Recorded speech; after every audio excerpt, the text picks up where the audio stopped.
Assalamualaikum warahmatullahi wabarakatuh. Kami dari kelompok satu di sini akan menjelaskan mengenai metode Scrum. Next. Jadi, Scrum adalah teknik bagian dari Agile Framework dalam perusahaan. Saat ini Scrum digunakan dalam pengembangan software, tapi dasar metode tersebut itu bisa diterapkan di segala upaya produk atau project development. Next. Jadi, sejarah Scrum itu pertama kali diperkenalkan dalam artikel Takeuchi dan Nokana yang berjudul The New Product Development Game yang dipublikasikan oleh Harvard Business Review pada tahun 1968. Di artikel ini tuh Takeuchi dan Nakana melakukan survei pada beberapa perusahaan di Jepang, seperti di Fuji Xerox, Canon, dan Honda. Survei ini dilakukan untuk melihat bagaimana perusahaan tersebut membuat produk dengan kualitas produk yang sangat bagus secara sukses. Takeuchi dan Nakana itu menemukan kalau perusahaan tersebut menggunakan pendekatan yang sama dalam mengembangkan produknya. Di tahun 1993, metode Scrum digunakan pertama kali dalam pengembangan software yang dimulai olay Jeff Sutherland dan Eagle Corporation. Dan pada tahun 1995, metode ini diformulasikan dan dipresentasikan pada Object Management Group dengan judul paper Scrum Development Process. Next. Nah, selanjutnya akan dijelaskan oleh rekan saya, Jahara.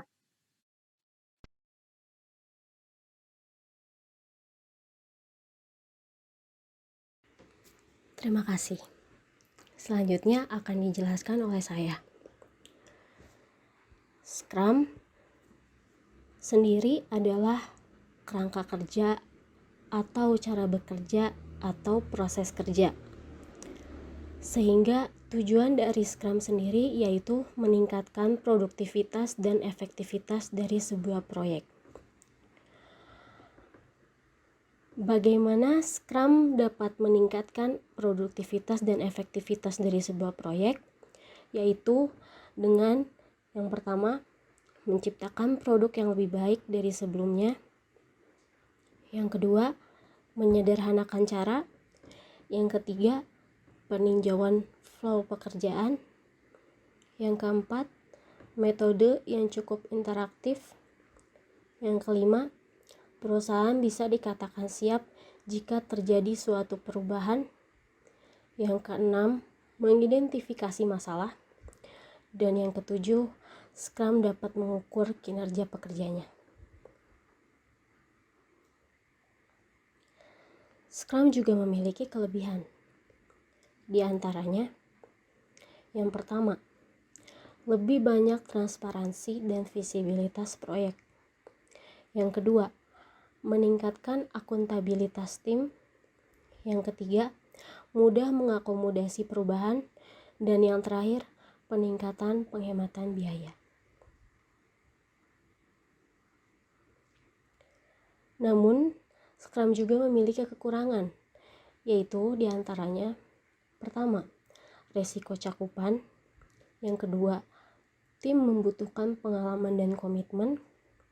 Yang ketiga, Scrum Master yang salah dapat merusak segalanya.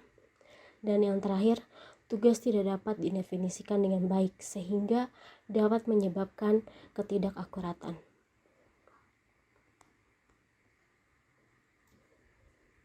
Selanjutnya, saya akan menjelaskan lebih rinci bagaimana keuntungan Scrum dibandingkan dengan metode yang lain dengan menggunakan perbandingan grafik. Di sini kita dapat melihat visibility. Untuk Scrum bisa dilihat yang berwarna abu-abu. Visibility Scrum dinilai lebih stabil, berbeda dengan metode yang lain. Mungkin visibility-nya lebih terlihat saat di akhir. Yang kedua ada business value. Bisa dilihat business value mengadopsi perubahan dengan cepat. maka business value bisa terlihat sejak awal. Berbeda dengan metode yang lain, mungkin business value-nya terlihat saat akhir. Selanjutnya ada adaptability. Adaptability Scrum dinilai cukup stabil jika terjadi suatu perubahan dalam sebuah proyek.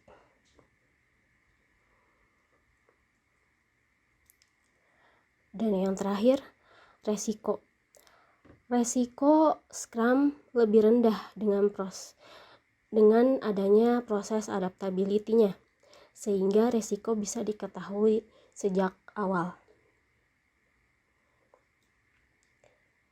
Sekian dari kelompok kami. Mohon maaf bila ada kesalahan. Wassalamualaikum warahmatullahi wabarakatuh.